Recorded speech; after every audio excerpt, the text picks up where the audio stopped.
Hello guys, स्वागत करता हूँ आपको और एक न्यू वीडियो में। गाइस, अगर आप एक हिंदू हैं तो वीडियो को लाइक करके चैनल को सब्सक्राइब कर देना। तो चलिए वीडियो शुरू करते ही।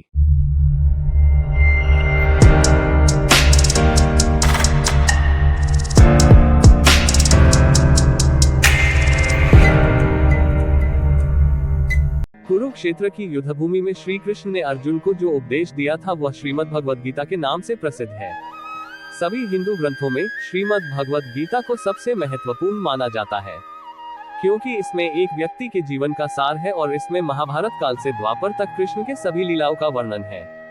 ऐसी मान्यता है कि यह महर्षि वेदव्यास द्वारा रचित है। हालांकि इसमें कोई प्रमाण नहीं है, लेकिन भगवद गीता एक पुस्तक है जो अर्जुन और उनके सारथी श्री कृष्ण के बीच वार्तालाप पर आधारित है।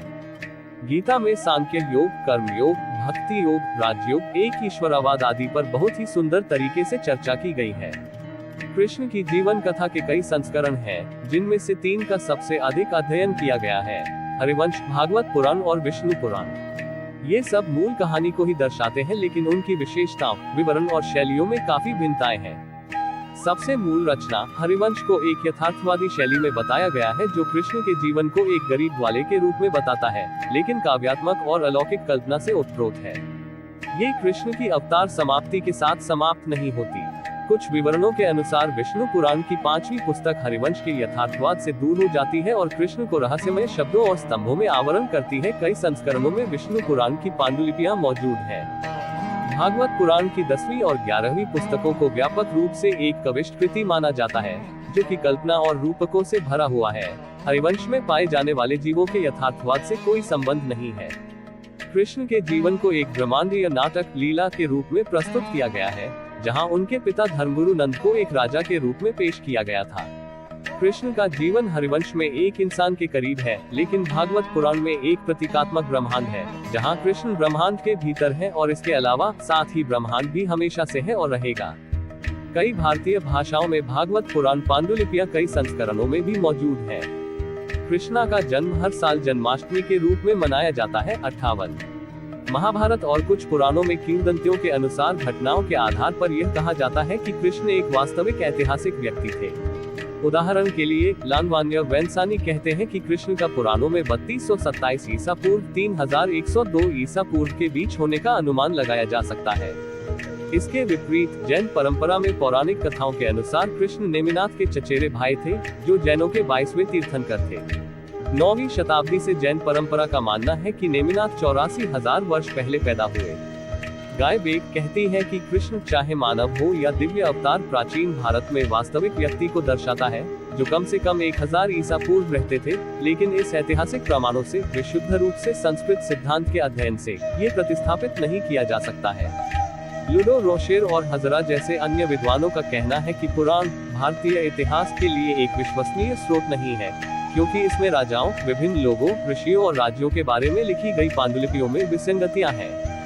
वे कहते हैं कि ये कहानियां संभवतः वास्तविक घटनाओं पर आधारित हैं, जो कि विज्ञान पर आधारित हैं और कुछ भागों में कल्पना द्वारा सुशोभित हैं। उदाहरण के लिए मत्स्य पुराण में कहा गया है कि कुंभ पुराण में 18,000 छंद हैं, जबकि अग्नि पुराण में इसी पाठ में 8,000 छंद हैं, और नारदीय ये पुष्टि करते हैं कि कुंभ पांडुलिपि में 17,000 छंद हैं।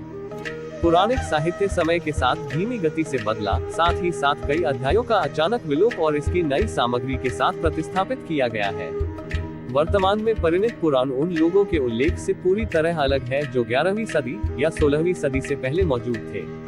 उदाहरण के लिए नेपाल में ताड़पत्र पांडुलिपि की खोज 810 ईस्वी में हुई है, लेकिन वह पत्र पुराने पाठ के संस्करणों से बहुत अलग है, जो दक्षिण एशिया में औपनिवेशिक युग के बाद से परिचालित हो रहा है।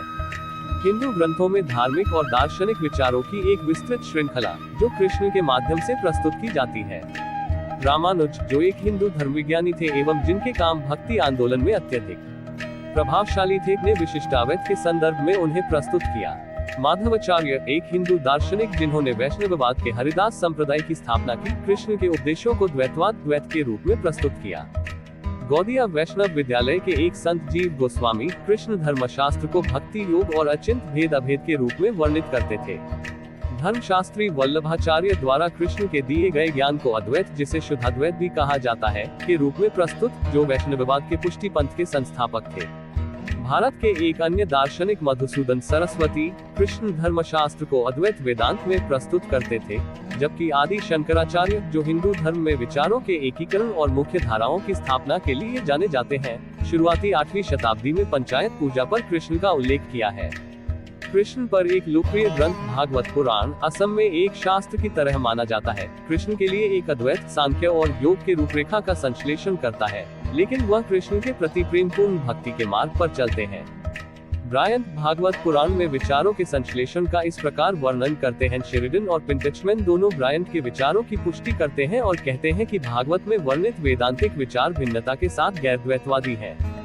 परंपरागत रूप से वेदांत वास्तविकता में एक दूसरे पर आधारित है और भागवत ये भी प्रतिपादित करता है कि वास्तविकता एक दूसरे से जुड़ी हुई है और बहुमुखी है।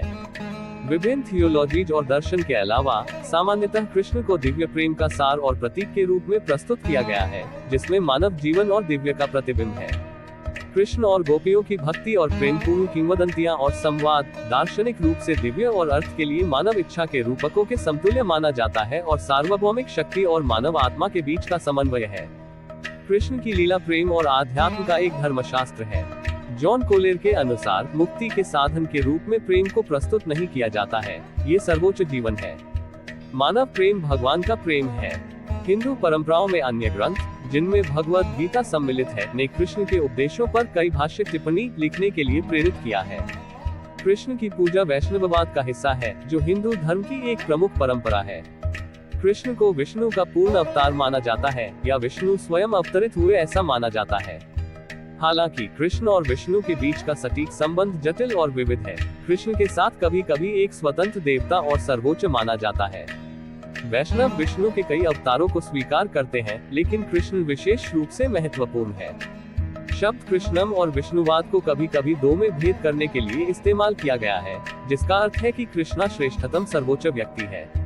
सभी वैष्णव परंपराएं कृष्ण को विष्णु का 8वां अवतार मानती हैं। अन्य लोग विष्णु के साथ कृष्ण की पहचान करते हैं, जबकि गौड़िया वैष्णववाद, वल्लभ संप्रदाय और निम्बार्का संप्रदाय की परंपराओं में कृष्ण को स्वामी भगवान का मूल रूप या हिंदू धर्म में ब्राह्मण की अवधारणा के रूप में सम्मान करते हैं।